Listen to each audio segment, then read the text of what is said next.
Miracle Mom donates 5,000 pints of breast milk to help premature babies and gay dads feed newborns. Elizabeth Anderson Sierra, 29, spends an incredible 10 hours a day pumping around 1.75 gallons of milk, 10 times the average woman. A Miracle Mom has donated 5,000 pints of her own breast milk to help premature babies and gay dads feed their newborns.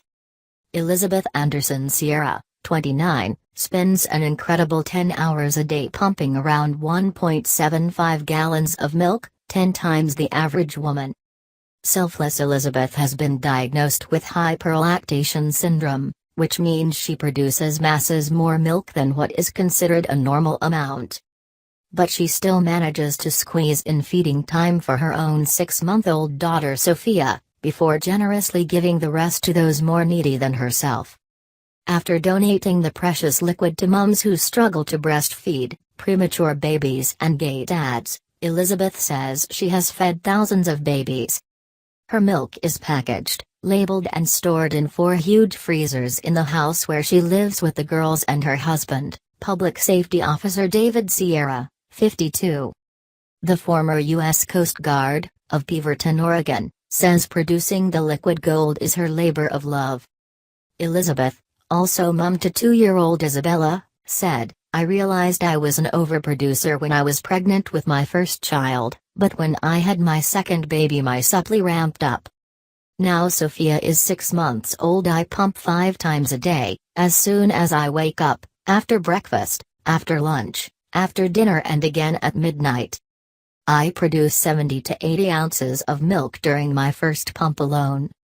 In total I will spend around 5 hours a day just pumping, and then with storing, labeling, sterilizing etc., I easily spent 8 to 10 hours. Pumping is not fun, it is uncomfortable and it hurts, but it is my labor of love. I've not had a day off in 2.5 years. It's more than a full-time job. It is instant gratification when I donate locally because I see the babies and I see them thriving. It will have helped thousands of children. The milk at the milk bank goes to micro-preemies, so 1 ounce can feed 3 or 4 babies. I don't discriminate. I have donated to gay couples and to mothers who are on medication or had their breast removed due to breast cancer. It's an amazing feeling."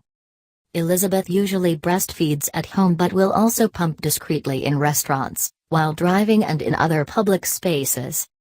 Around half of her milk is picked up from her house by local moms or couples who often choose to compensate her for her time. The other half is donated to California Milk Bank Prolacta Bioscience. Elizabeth is paid $1, around 76p, an ounce by the company to cover her time but does not profit. She spends the money on the equipment, storage and extra food she needs to produce. The devoted mom said, "Donating has been a massive part of my life for the past few years. When I first started it was very hard, mostly because there is really no price on it and all the blood, sweat and tears that go into making it. It was like giving away a portion of the paintings on the Sistine Chapel. Priceless and hours of work. There was also fear. What if I gave away all my milk and something happened to me to where I then dried up and couldn't feed my own baby? I'd hear horror stories about that happening to mothers all the time. I'd then be the one in the position that I'd be desperate to find donor milk. I eventually got over it, and kept donating everything I had on hand. It makes me feel like I am giving back to my community and I'm participating in humanity. I would encourage other moms to reach out to their own community and consider donating. Breast milk is like liquid gold, it should never be thrown away. And there is a high need for it out there.